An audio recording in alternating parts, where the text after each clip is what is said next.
রাখে, সেক্ষেত্রে শান্তিপুরে প্রথম আসলেন, কেমন লাগছে এবং কি বলবেন শান্তিপুরের রাসযাত্রা উপলক্ষে? না, শান্তিপুরে প্রথম এসেছি তা নয়, কিন্তু রাস উৎসবে আমি প্রথম এসেছি এবং এটা সুযোগ করে দিয়েছেন মাননীয় মুখ্যমন্ত্রী মমতা বন্দ্যোপাধ্যায়। তিনি এখানকার বিধায়ক ব্রজকিশোর গোস্বামীকে বলেছিলেন যে এবারে আমি এখানে আসব।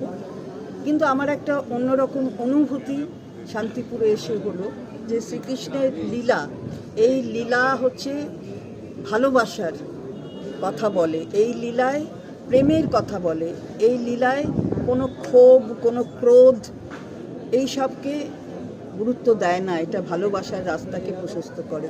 সেই লীলায় মাতোয়ারা হয়ে গেছে শান্তিপুর, এবং শান্তিপুরের অলিতে গলিতে আমি দেখছিলাম আস্তে আস্তে যে এই পুজো হচ্ছে, রাস পূর্ণিমার পুজো হচ্ছে, রাসের মেলা হচ্ছে অনেক জায়গায়।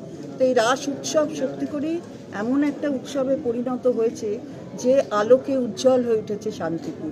আর সেই সঙ্গে আমরাও যেন মনে রাখি যে আমাদের ভেতরের যে আলোটা আছে, সেই আলোর ঔজ্জ্বল্যকে যেন আমরা অক্ষুণ্ণ রাখি, তাকে প্রজ্বলিত রাখি আরও বেশি করে।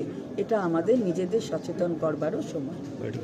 দিদি, আরেকটা বিরোধীরা অভিযোগ করছে যে তৃণমূলের যারা কাছাকাছি লোক বা যারা নেতা নেতৃত্ব রয়েছে তারা বিএলওর কাজ পাচ্ছেন, সেটা স্বচ্ছতা নিয়ে প্রশ্ন তুলছেন তারা। আমার তো অদ্ভুত কথা মনে হচ্ছে, বিএলওটা অ্যাপয়েন্ট করে কি? বিএলও তো নির্বাচন কমিশন অ্যাপয়েন্ট করে, সুতরাং সেখানে তৃণমূলের লোককে অ্যাপয়েন্ট করবে কি করে? আমি তো আবার এও দেখেছি অবশ্য কাগজের মাধ্যমে যে এক একটা জেলায় বিজেপির লোক তারা বিএলও হয়েছে, তাদের ঘনিষ্ঠতা বিজেপির লোকেদের সাথে। তো এটা নির্বাচন কমিশন বিএলও অ্যাপয়েন্ট করে, এর মধ্যে ঘনিষ্ঠতা খুঁজে পেলে মানে পাওয়ার একটা চেষ্টা করলে সে চেষ্টা বৃথা এবং ব্যর্থ। দিদি, একটা প্রশ্ন করবো, ইতিমধ্যে শান্তিপুরে এবং ফুলিয়ে পোস্ট করেছেন বিজেপির রাজ্য সভাপতি এবং তার সঙ্গে সঙ্গে তাঁতিদের সঙ্গে কথা বলবেন বলে তিনি জানাচ্ছেন।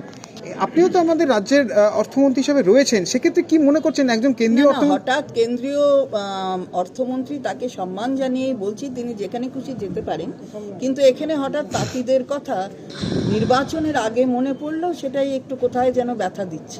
আমরা এখানে আছি, আমরা এখানে তাঁতিদের দেখছি, উনি যেতেই পারেন, আমি ওনাকে অসম্মান করছি না। আমরা সবাই সম্মান করি সকলকে।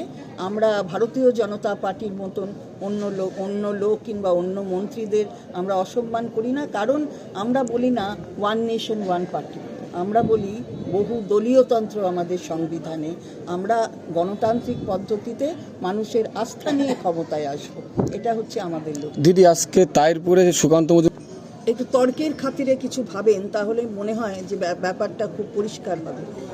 এই যে সিএ ক্যাম্প হচ্ছে, তাতে কি হলো? তাতে ক্যাম্প হয়ে বলছে যে তোমার নামটা আমরা তুলে দেব, মানে রেজিস্টারে নাম তুলবে। তো যে নির্বাচন কমিশন এসআইআর করে যার নামকে কেটে দেবে, তার মানে সে ভোটার নয়, সে নাগরিক নয়, তাই ভোটার নয়। তাহলে সিএ ক্যাম্প করে এনআরসিতে ঢোকানো কি যায়? তাহলে এই যে মানুষকে বিভ্রান্ত করছে, একদিকে এসআইআর করে নাম কেটে দিচ্ছে আর আরেকদিকে এই সিএ ক্যাম্প করছেন, উনি কি করবেন? ওনার কিছু করণীয় নেই, কারণ দেখছেন যে সারা বাংলায় মানুষ মমতা বন্দ্যোপাধ্যায়ের সঙ্গে, অভিষেক বন্দ্যোপাধ্যায়ের সঙ্গে গতকালের যে মিছিল হয়েছে কলকাতায়, সেটা দুদিনের মধ্যে করা হয়েছে, এটা বুঝিয়ে দিয়েছে। দিদি,